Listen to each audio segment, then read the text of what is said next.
Hi. അപ്പൊ ഈ ക്രിസ്മസിനെ വട്ടയപ്പത്തിന്റെ കൂടെ കഴിക്കാൻ നല്ല നാടൻ കൂർക്കയിട്ട ബീഫായാലോ? അപ്പൊ ഇന്നത്തെ നമ്മുടെ റെസിപ്പി കൂർക്കയും ബീഫും റോസ്റ്റ് ആണ്.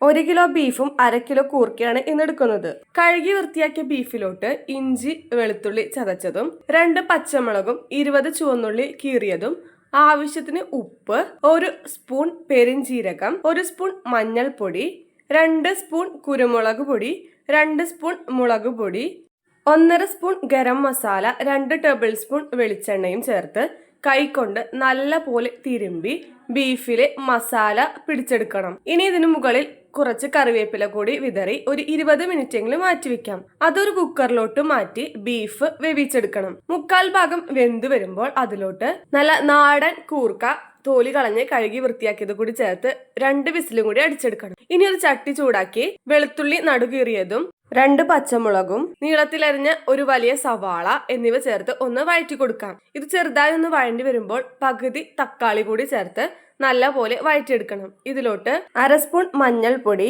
2 സ്പൂൺ മുളക് പൊടി, 2 ടേബിൾ സ്പൂൺ മല്ലിപ്പൊടി, 2 spoon Kashmiri chilli, 1 spoon meat മസാലയും 1 സ്പൂൺ ഗരം മസാലയും ചേർത്ത് മസാലയുടെ പച്ചമണം മാറി വരുമ്പോൾ വേവിച്ച് വെച്ച കൂർക്കയും ബീഫും കൂടി ചേർത്ത് നല്ല പോലെ ഇളക്കി ഒരു 5 മിനിറ്റ് ഒന്ന് തിളപ്പിച്ചെടുത്താൽ നല്ല നാടൻ കൂർക്കയിട്ട ബീഫ് റോസ്റ്റ് റെഡിയായി. അപ്പൊ എല്ലാവരും ട്രൈ ചെയ്യണേ. ഇഷ്ടപ്പെടുകയാണെങ്കിൽ ലൈക്ക് ചെയ്യാനും ഷെയർ ചെയ്യാനും ചാനൽ സബ്സ്ക്രൈബ് ചെയ്യാനും മറക്കരുത്. ബൈ.